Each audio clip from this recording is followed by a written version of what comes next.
need someone to save me.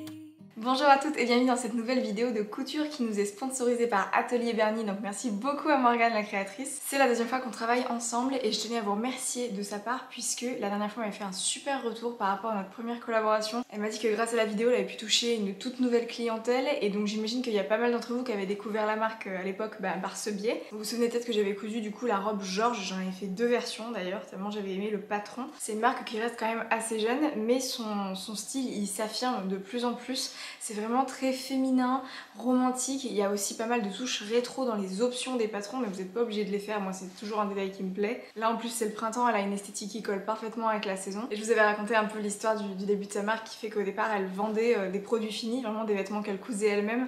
Et je trouve que ça se ressent vraiment dans la façon dont elle monte et elle explique ses patrons. Parce qu'on voit que c'est quelqu'un qui a dû suivre elle-même des explications à un moment donné. Et du coup, elle le retranscrit super bien. Elle est très pédagogue. Et là, en plus, pour ce nouveau patron qu'elle vient de sortir, elle a tourné un tuto vidéo.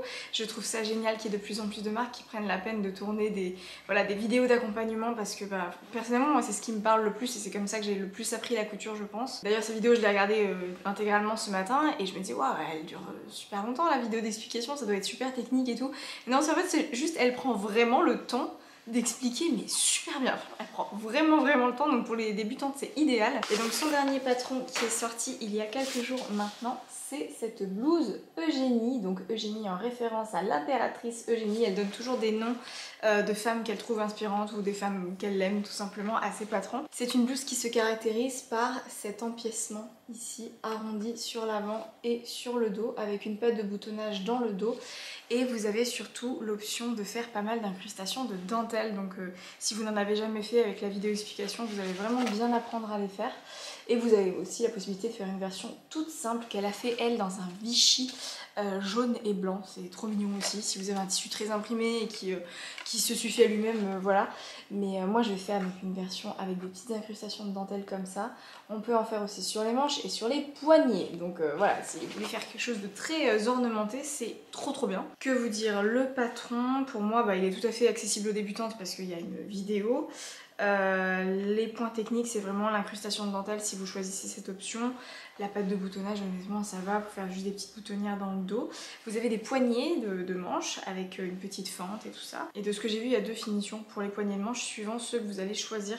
Un avec une fente et un sans fente, vous finissez au biais qui est une finition que j'ai jamais vue avant. Et le patron va du 32 au 50. Donc voilà, très large gamme de taille. Là vous avez un peu plus en détail le dessin technique avec tous les petits points intéressants. Alors moi je vais faire cette blouse mais je vais faire une robe en fait. En fait quand Morgane me l'a proposé, je venais de coudre une blouse un peu similaire et j'avais peur que ça fasse redite ou quoi. Et j'imaginais vraiment bien en robe, en plus c'est grossesse compatible, ça y a pas de problème avec ce genre de forme. Et elle me disait justement moi aussi j'étais en train de me dire que ça pourrait être hyper cool à faire en robe et tout. Elle s'en est fait une version, elle a rallongé de juste 30 cm pour faire une robe un peu courte, le devant et le dos.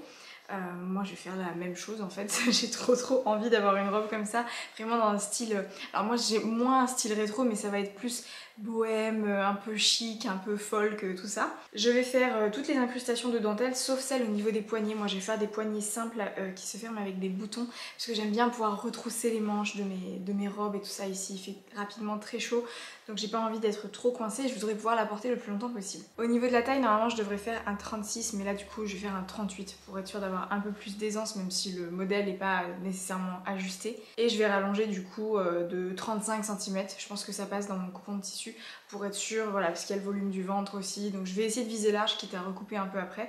Je vais juste rallonger de 35 bons centimètres la partie devant et la partie dos. Et alors le tissu que j'ai choisi pour la réaliser, c'est tout simplement un lin viscose blanc comme ça de chez Dries & Stoffen, donc qui du coup est assez fluide. Mais moi j'aime bien, il a un tombé quand même assez lourd. Voilà, comme ceci.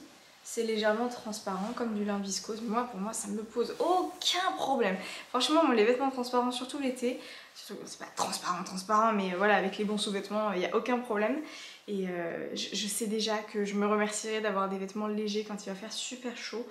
Je pense que ça va donner un petit côté voilà, encore plus bohème comme je vous disais à ma robe avec les dentelles et tout ça. C'est un style que j'adore et qui je trouve me va plutôt bien. Et j'en avais commandé 2,20 m de mémoire. Je sais que Morgane a fait passer sa robe dans 2 mètres de tissu. Donc voilà, je pense que je suis vraiment très large. Au début je voulais la faire en noir. J'avais dit est-ce que je ferais pas une version noire, toujours en lin viscose noir comme ça, avec des galons noirs qu'on trouve aussi type broderie anglaise. Je trouve ça trop beau. Mais voilà, elle a eu un petit doute, elle m'a dit bon pour la saison c'est peut-être moins évident pour tout le monde. Et en plus ça, filmer du noir à l'écran, je sais que c'est insupportable. Je me serais maudite pendant tout le tournage. Donc voilà, et surtout je sais pas, il y a toujours des gens qui partent du principe que noir c'est pas cool comme couleur, je sais pas pourquoi, mais bon bref. Je me la ferai hors caméra et c'est pas grave. Mais j'imagine vraiment bien ma version de blouse Eugénie dans ce tissu. Et surtout que Odo sont livrés. Alors déjà c'est livré, je sais pas si vous avez déjà vu, mais ils sont trop bien faits. Vous avez toujours plein de schémas, beaucoup d'explications, c'est en couleur, c'est extrêmement clair. Et Odo elle a mis cette version qu'elle a cousue dans un lin blanc. Donc ça me donne carrément une idée de ce que ça va donner. J'ai super hâte de travailler sur la partie d'empiècement là, sur l'avant, le dos. Je sais que c'est des petites étapes sympas, il y a des plis religieuses. Ah oui, je vous ai pas dit. Entre les insertions de galons de dentelle, vous avez des plis religieuses. Ça fait très longtemps que j'en ai pas fait. Je crois que j'en ai fait qu'une fois en fait dans ma vie. Et je trouve ça trop beau. Enfin voilà, j'ai envie de vraiment bien travailler sur l'empiècement, avoir ce joli élément et tout le reste assez classique, assez fluide dans mon lin viscose tout simple qui paye pas de mine. Et c'est un contraste qui me plaît beaucoup. Donc pour aujourd'hui, je vais comme d'habitude découper les pièces dans le tissu. Il faudra que je me décide aussi d'ici demain sur les différents galons que je veux insérer, parce qu'il y a 2 tailles différentes, un de à peu près 3 cm et un de 1,5. Donc je vais découper tout ça et on se retrouvera demain pour le début de la couture.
Aujourd'hui on attaque la couture, j'ai 0 chute de mon tissu. Alors j'ai découpé en double la patte de boutonnage dans le dos parce qu'elle conseille de la doubler si le tissu est fin, ce qui est mon cas. Et pareil pour les poignets, donc j'ai tout passé vraiment dans le même tissu, mais mes 2,20 m ils sont passés, j'ai rien du tout qui me reste. Et même si certaines sont petites, mine de rien, il y a beaucoup de pièces à découper, notamment avec l'histoire d'empiècement ici si vous faites les insertions de dentelle. On va d'ailleurs parler de dentelle, j'ai fait mon choix, vous vous souvenez peut-être que j'ai cette boîte en bois là, dans laquelle je range toutes mes petites dentelles, tous mes galons, etc. Je l'adore, sauf que je m'en sers jamais. Donc là c'est vraiment l'occasion de faire un petit assortiment. Du coup pour l'empiècement, je vais faire un mix entre celui-ci, qui fait 1,5 cm de large, voilà, et celui-ci qui est un peu plus ambiance broderie anglaise quoi. Un peu plus souple, et celui-ci fait pile 3 cm, donc c'est vraiment ce qui est préconisé. Après je pense qu'on n'est pas à 1 cm près au niveau de la largeur des galons, vous réadaptez, et surtout on a le gabarit pour bien couper à la fin et avoir quelque chose aux bonnes mesures. Et pour les manches, en fait c'est le même que celui que je viens de vous montrer, mais en plus fin, vous le reconnaissez aussi peut-être, ça fait un moment que je l'ai celui-ci. Et il fait dans les 1,5 cm, voilà, quelque chose comme ça. Je crois qu'il faut un peu plus pour les manches, mais en fait de toute façon les manches sont froncées, donc pouvez mettre tout ce que vous voulez, peu importe, même un truc hyper large, ce sera juste plus foncé, ou un truc vraiment très très fin et ça va juste un petit peu réduire l'ampleur des épaules, mais c'est pas significatif non plus. Mes 3 galons, du coup, que voici, ont des bords finis à chaque fois. J'ai pas de bord franc, ce qui fait que j'aurai juste à poser comme ça à plat et venir surpiquer. Si vous avez des galons qui ont un bord franc, elle vous explique aussi dans la vidéo comment intégrer ce type de galon, c'est super bien expliqué. Et du coup j'ai préparé mes pièces en conséquence puisque il faut que le bord de mes pièces soit aussi déjà fini. Donc elle vous conseille soit de faire un rouloté à la surjeteuse, soit de faire un point zigzag très serré sur tout le bord. Moi c'est ce que j'ai fait parce que j'aime pas faire des roulotés, je suis pas très à l'aise avec ça. Et voilà, je sais que ça suffit largement, avec la surpiqûre en plus ce sera largement assez solide. Et ça nous donne ça dans l'idée. Donc vous voyez que j'ai bien fini tous mes petits bords là avec un point zigzag bien serré. Je coupe un petit peu au fur et à mesure ce qui s'enlève, mais ça va se stabiliser avec le temps. Donc ça c'est le devant, à chaque fois qu'il y a un espace il y aura un empiècement de dentelle, et ça c'est le dos avec ici plus tard la patte de boutonnage puisque ça se boutonne dans le dos. Avant de mettre nos galons de dentelle, on va venir faire les plis religieuses. Alors il y en a sur cette partie là, celle-ci, celle-ci et celle-ci. J'ai fait des petits crans à chaque fois, voilà, pour me repérer en haut, en bas. Je vais venir les préformer au fer, comme ça il n'y aura plus qu'à piquer. Je vais éviter moi de tracer directement avec un stylo friction parce que sur ce genre de tissu ça peut laisser des petites marques jaunes et de toute façon c'est pas nécessaire, une fois que c'est pré-plié au fer c'est encore plus simple. Et alors les plis religieux c'est vraiment pas compliqué et ça fait un maximum d'effet je trouve. Vous avez juste à plier votre tissu envers contre envers, vraiment vous le pliez comme ça en deux, vous préformez bien au fer et vous piquez là en l'occurrence à 1 cm, donc très pratique. Et ensuite vous avez juste à venir coucher au fer sur le côté qui vous convient le pli que vous aurez créé, et elle vous donne une astuce pour que ce soit vraiment joli. Et ça c'est vrai que c'est un truc que j'avais oublié avec le temps, mais je sais pas si vous êtes au courant que quand on coud, en théorie le point qui est fait par la bobine, donc la partie du haut, est plus joli que le point qui est fait par la canette en dessous, ce qui fait qu'en général on essaie de plutôt montrer le point de la bobine que celui de la canette quand c'est nécessaire, par exemple pour faire des ourlets. En théorie il faudrait toujours coudre sur l'endroit du tissu. Moi je fais toujours sur l'envers parce que je veux être sûre d'avoir toujours mon ourlet bien pris et que je m'en fiche parce que c'est l'ourlet, mais là en l'occurrence ça va bien se voir. Et donc là elle vous encourage à anticiper sur quel côté vous allez rabattre votre pli pour que la couture qui sera visible soit celle de la bobine. Donc là pour le coup je vais essayer de le faire, de bien m'appliquer. Si on a un tissu imprimé avec plein de couleurs, de formes et tout, je pense que ça se voit pas trop, mais là j'ai un tissu clair et en plus uni, donc il va vraiment falloir voilà, prendre le temps et s'appliquer.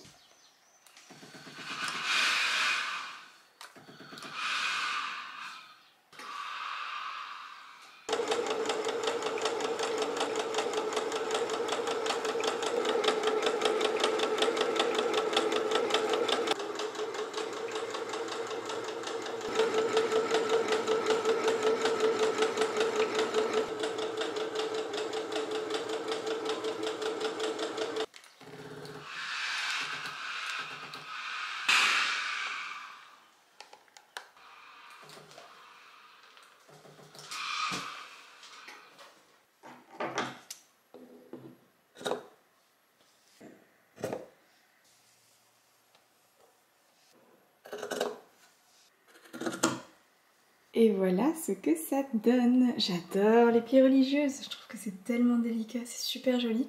Ça fait presque un nouvel imprimé du coup sur mon tissu vu qu'il est un petit peu transparent. Et j'ai donc découpé mes bandes de petites insertions de dentelle. Vous voyez un petit peu ce à quoi ça va ressembler. On n'hésite pas à faire dépasser, elle vous explique comment être sûr de ne pas vous retrouver short en dentelle en fonction de la pièce la plus longue, etc. dans la vidéo. Et donc là je vais juste avoir à épingler à chaque fois ma dentelle par-dessus ma pièce qui a déjà été finie comme ça, pareil de l'autre côté, et à surpiquer à chaque fois. Quand on a des petites vagues comme ça, on se met toujours au plus creux de la dentelle.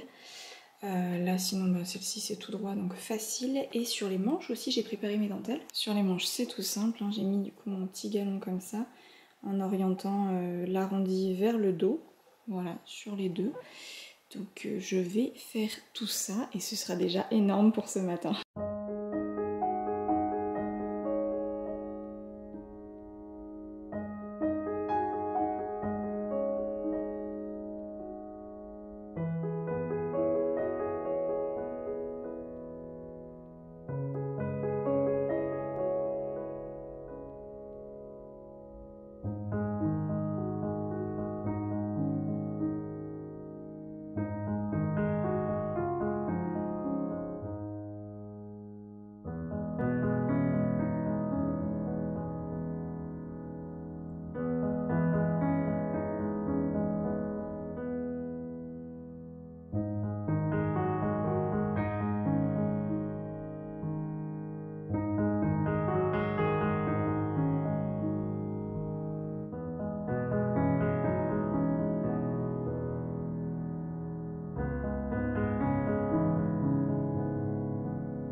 voici le résultat de mon empiècement. C'est tellement délicat, tellement joli. Là vous voyez un petit peu en transparence ce galon là, j'adore. C'est vraiment très très beau. Je vais essayer de vous montrer dans le bon sens. Alors, ça va faire un peu comme si j'avais piqué le bâbord de mon fils, mais vous voyez l'idée du coup. Hop, ça va vraiment venir comme ça ici, juste au-dessus de la poitrine. C'est trop beau. Ça fait un super joli port de tête. J'ai déjà rattaché les épaules et vous voyez mes raccords sont vraiment bien. Donc comme quoi, si on prend bien le temps d'être précise, ça se fait tout seul. En fait, il n'y a rien de compliqué. C'est juste voilà, plein de petites étapes. Alors moi, vous le savez, c'est limite ce que je préfère. C'est quelque chose qui me détend énormément. Mais voilà, ça nécessite de pas sauter d'étapes. De vraiment, si on vous dit de préplier au fer, faites-le. Et ça paye parce que là, en fait, c'est... Enfin, on crée son propre tissu, quoi. Et je trouve ça fou. Ça me rend très très fière de faire ce genre de pièces. Et pour le dos, voilà un petit aperçu de ce que ça donne. Sur l'envers, c'est aussi propre que sur l'endroit. Franchement, même avec le petit pont zigzag bien serré, moi je trouve que c'est hyper bien. Pareil sur les manches. Les manches, c'est tout simple, hein. Il y a juste un galon, mais je trouve qu'il est... Il est tout délicat, tout mignon, on dirait une vieille nappe de mamie, mais moi j'adore. Donc ça c'est l'endroit, et ça c'est l'envers, vous voyez. C'est vraiment, vraiment top. C'est vraiment une très très bonne chose de faite, ça m'a pris une grosse matinée. J'ai un peu débordé sur l'heure de mon déjeuner, mais je voulais vraiment terminer ça, donc j'ai surjeté là mes coutures. Si je l'avais fait sans les incrustations, tout ça, je pense que j'aurais fait une surpiqûre. Mais là, j'ai pas envie de gâcher mes si beaux raccords. En tout cas, ça, c'est fait. Je vais le mettre de côté parce que je vais pas y retoucher pour aujourd'hui. Sur mes manches, j'aimerais bien préparer la fente. Faut que je retrouve où est-ce que... Ici. Voilà, on a un petit cran de montage. C'est pas une fente indéchirable, c'est quelque chose que j'ai jamais fait, mais j'avais vu cette technique sur Instagram. Ça fait comme une espèce de parmenture de fente qu'on vient ensuite surpiquer. Et c'est beaucoup plus simple qu'une fente indéchirable pour celles à qui ça fait peur. Donc j'ai bien envie de tester ça, et c'est de toute façon ce qui est conseillé pour le poignet avec des boutons. Donc voilà, juste préparer ma petite fente ici.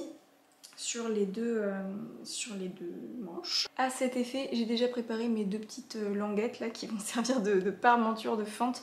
En gros, on vient les coudre directement sur le tissu en faisant un U très étroit et très long. Et une fois que c'est fait, on coupe au milieu, on retourne à l'intérieur et on surpique. C'est aussi simple que ça. Donc ça au moins ce sera fait, ça m'évite de perdre ce genre de petites pièces. Et je vais attacher... les manches, qui sont des manches raglan en fait, c'est ça qui est super aussi. Donc au niveau de la stature, etc., normalement il n'y a pas de problème, vous êtes vraiment large.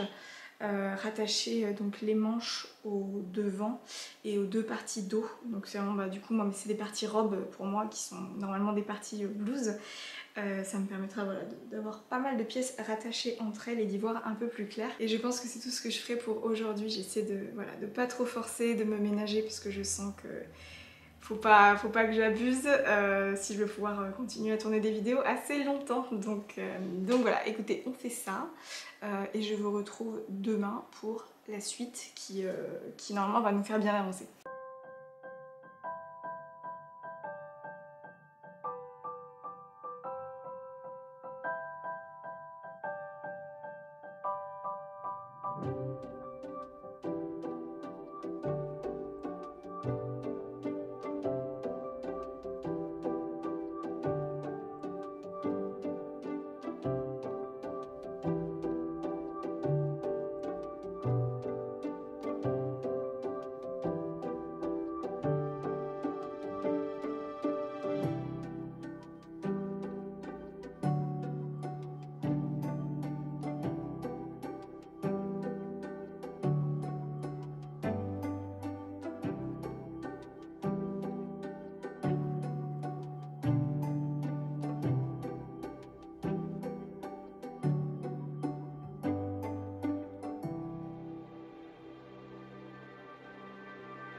Aujourd'hui c'est un peu chargé, mais on devrait quand même avoir le temps de faire quelques étapes.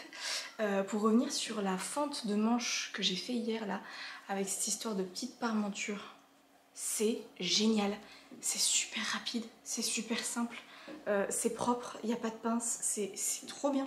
Je pense que je vais faire ça très souvent. En plus on vient surpiquer tout le contour donc ça ne ressort pas, surtout que les bords seront pris dans le poignet. Et au pire des cas, on peut toujours venir vraiment surpiquer la partie un peu plus large ici. Moi je trouve pas ça gênant du tout, surtout si vous avez un tissu imprimé, ça se verra pas. Donc vraiment moi je garde en tête cette astuce parce que c'est nickel, c'est hyper propre. Et c'est aussi beau qu'une fente indéchirable. De toute façon c'est des détails, honnêtement on les regarde jamais, donc voilà. Vous aurez vu que pour l'instant je ressemble au fantôme de l'opéra dans mon espèce de vieux sous-vêtement victorien, ça ressemble à rien du tout. Donc on va remédier à ça tout de suite. L'idée ça va être de passer 2 fils de fronce sur tout le tour en fait. En plusieurs parties éventuellement, c'est ce qu'elle conseille pour éviter que ça casse et qu'on puisse mieux répartir. Et ensuite faire correspondre en fait tout ça à notre empiècement qui est là. Voilà, donc ça va être bien froncé tout autour, on fait correspondre l'écran, enfin voilà, vous connaissez. Et au préalable, je vais venir finir mon encolure ici en posant un biais, tout simplement. Faut que je regarde dans mes tissus blancs parce que j'ai vraiment plus de ce tissu en stock. Donc voilà, poser un petit biais tout simple, moi c'est une finition que j'aime beaucoup. Donc je vais m'atteler à ça. Pour faire mes fronces, je vais vraiment passer 2 fils de fronce parce que ça aide en fait, ça fait vraiment des fronces qui sont beaucoup mieux réparties, beaucoup plus plates, vraiment ça fait la différence, donc ça vaut le coup je trouve de faire ça. Et je vais utiliser un fil contrastant genre rose fuchsia pour pas gâcher mon fil blanc que j'utilise tant, et aussi pour vider des couleurs que j'utilise jamais.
Je suis allée chercher un cintre pour que ça ressemble un minimum à quelque chose.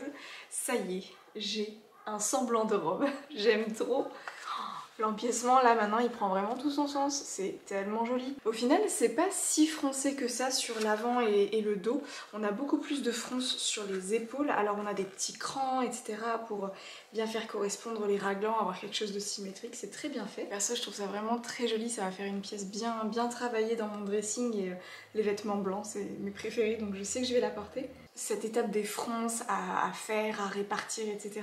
Honnêtement, je pense que là, ça m'a pris 1 heure. C'est vraiment très long, mais c'est le genre d'étape, tu peux pas te dire que tu vas aller plus vite que ce qu'il faut. C'est quelque chose que j'ai essayé de faire quand j'ai commencé la couture. Je me disais, c'est bon, je mets qu'un fil de fronce, parce que j'aime pas faire les fronces. C'est une étape qui me saoule. Mais je me suis rendu compte qu'en prenant mon temps, je me rendais vraiment service déjà parce que c'est moins pénible, parce que c'est bien fait en fait, donc c'est plus facile au moment de coudre. Ça va tout seul finalement. Et le résultat est plus beau, donc évidemment que ça vaut le coup. Dans le patron, Morgane elle nous donne 2 conseils que j'ai suivis et que je vais continuer de suivre à l'avenir. Le premier c'est quand on coud d'avoir les fronces face à nous pour pouvoir bien les répartir. C'est quelque chose que je faisais 1 fois sur 2, enfin je faisais vraiment comme ça venait, comment j'avais épinglé, je réfléchis pas trop à ce genre de détails, mais c'est vrai que d'avoir les fronces face à soi, s'il y a un petit décalage ou quoi, ça permet de bien les répartir et c'est beaucoup plus simple. Et le deuxième conseil c'est au niveau du surjet, puisqu'on vient surjeter ensuite notre couture. Et vous avez un endroit et un envers sur le surjet, en fait l'endroit c'est ce qui est face à vous et c'est la partie qui aplatit le plus la couture. Et donc elle nous conseille d'avoir les fronces encore une fois face à nous pour que cette partie plate du surjet vienne écraser les fronces qu'on aurait faites. Ça évite d'avoir trop de volume, trop d'épaisseur. Et c'est vrai que du coup là ça fait juste un surjet normal et en plus c'est celui qui est visible face à vous vu qu'on vient rabattre comme ça la couture vers le bas. Et cette partie là du coup elle est en dessous. Donc ça c'est un truc auquel je réfléchissais pas avant. Et c'est beaucoup plus simple comme ça. Donc en tout cas voilà où ça en est. Vous avez déjà un bel aperçu du rendu final là. Il nous manque toujours nos poignées de manche et notre patte de boutonnage dans le dos. Je ne sais pas si j'aurai le temps de faire ça aujourd'hui, à voir si en fin d'après-midi j'arrive à me dégager une petite heure. Pas sûre du tout. J'ai néanmoins préparé mes pièces, je vais vous montrer. Donc moi pour rappel je fais le poignet classique avec les boutons, pas celui avec les insertions, donc ça a cette forme là. Et vous en avez deux, vous les ensemblez endroit contre endroit, etc. Et moi j'ai un tissu qui est assez fluide, assez souple. Je conseille évidemment de thermocoller le poignet et la patte de boutonnage, chose que je n'ai absolument pas faite. En revanche je vais entoiler et tripler mes pièces, c'est quelque chose que je fais souvent. Là pour le coup vu que mon tissu est assez fuyant, je voulais me faciliter la vie. Là vous voyez en fait il y en a deux que j'ai assemblés, hop, comme si c'était une seule épaisseur. J'ai fait un petit surjet sur les côtés, comme ça bouge pas, donc j'ai 2 fois ça. Et j'aurai aussi 2 fois juste le tissu en une seule épaisseur. Donc ça va m'aider à avoir des poignées un peu plus structurées. Et pareil pour la patte de boutonnage, on vient découper 2 fois la patte, et ben moi je l'ai découpée 4 fois, puisque j'ai doublé en gros à chaque fois. Tac. Oui, ça me fait un espèce de tube en fait, mais voilà, c'est comme si c'était une seule pièce qui du coup est plus épaisse, et ce sera bien plus simple pour déjà la tenue du vêtement, même si du coup ça va être assez lourd, mais c'est pas grave, c'est vraiment le style de la robe avec cette grosse patte de boutonnage dans le dos. Et pour faire des boutonnières ce sera beaucoup plus simple. Donc j'avais préparé un peu tout ça, j'aurais pu qu'à les poser. Donc normalement c'est pas mal. Et de toute façon j'ai toujours pas de boutons. Je commence à vraiment être en rade de boutons, il faudrait que je fasse une grosse commande chez Mercerie Extra. Mais je vais voir si je peux pas passer chez la foire fouille demain à trouver une dizaine de boutons pour le dos et les poignets.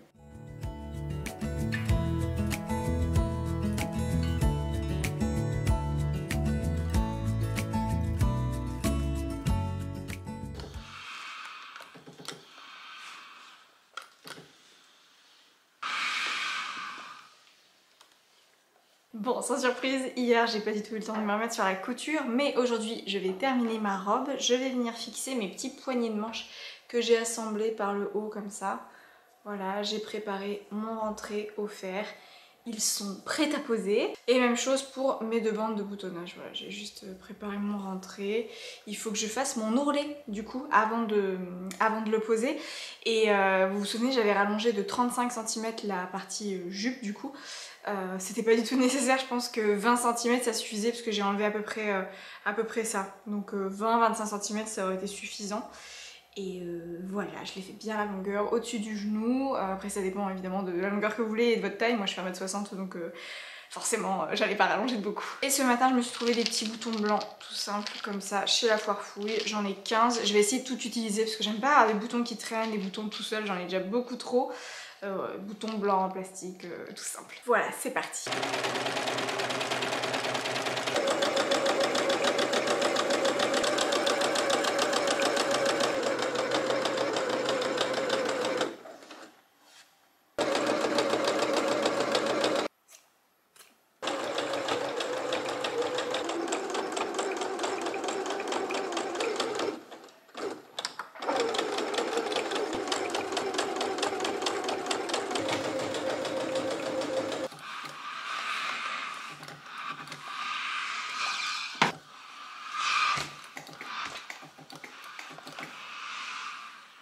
Voilà, c'est fini, j'ai posé mes pattes de boutonnage sur tout le long, c'était très facile tant qu'on prépare bien au fer en fait, ça se fait très bien.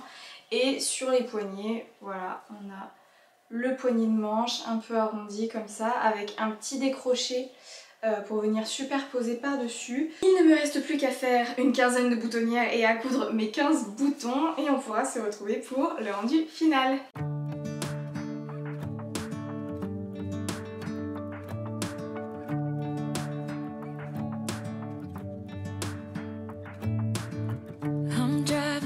You're smiling, just really doing nothing. That's the thing I like about you. On the highway, it's our way, Route 66, and we keep on driving. We just do what we wanna do. Yeah, no, nothing's complicated with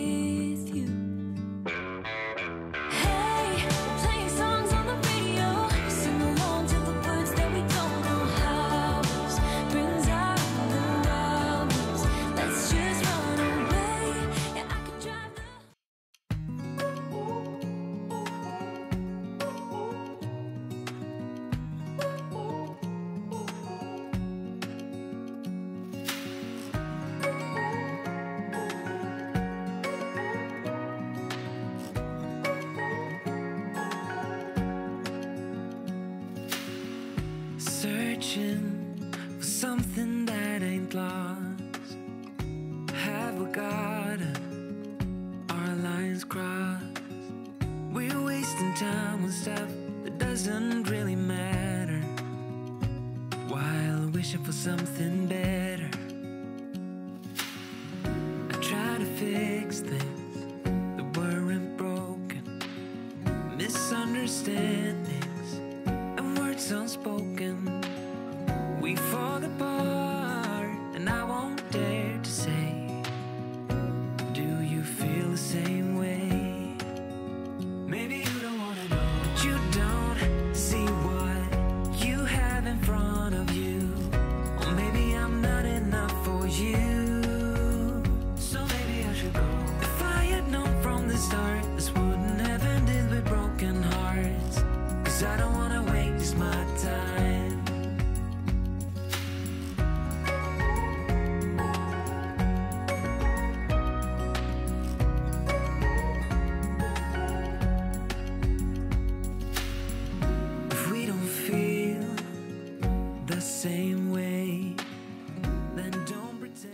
Et voilà pour ma blouse Eugénie en version robe. Je suis vraiment pas déçue du résultat. J'ai eu un peu peur à un moment que ça fasse pyjama, parce que c'est, en fait, comme c'est blanc avec cet empiècement ici, c'est très connoté sous-vêtements ou chemise de nuit d'un autre siècle. Mais c'est comme tous les bons basiques, en fait, tant qu'on a les bons accessoires, on peut faire un peu ce qu'on veut. En plus là, ça me donne l'occasion de sortir mon nouveau chapeau que j'aime trop, et voilà, j'aime bien avec le décor et tout ça. J'espère que ça vous a plu. Finalement, mon tissu n'est pas transparent avec les bons sous-vêtements. Là, j'avais des sous-vêtements chers, vous voyez que en fait, on voit rien du tout. D'autant que les lins viscose de Dress & Stophen sont plus fins qu'ils ne l'étaient par le passé. Alors ce qui est sympa, c'est que du coup ils sont plus souples, plus agréables à porter. Je pense qu'ils ont augmenté, je pense, le taux de viscose par rapport au taux de lin. Je sais pas, faudrait regarder. Mais quoi qu'il en soit, sachez que si vous en achetez du blanc, vous pouvez tout à fait porter ça voilà, sur des vêtements un peu amples comme ça, des sous-vêtements rouges ou chers en dessous, ça passe très très bien. C'est une robe que je pense porter finalement assez souvent, et j'ai en fait, pour tout vous dire, j'ai hâte de la porter cet automne quand j'aurai retrouvé forme humaine et que je pourrai la ceinturer. Enfin, vraiment, imaginez cette robe avec une belle ceinture en cuir à la taille là qui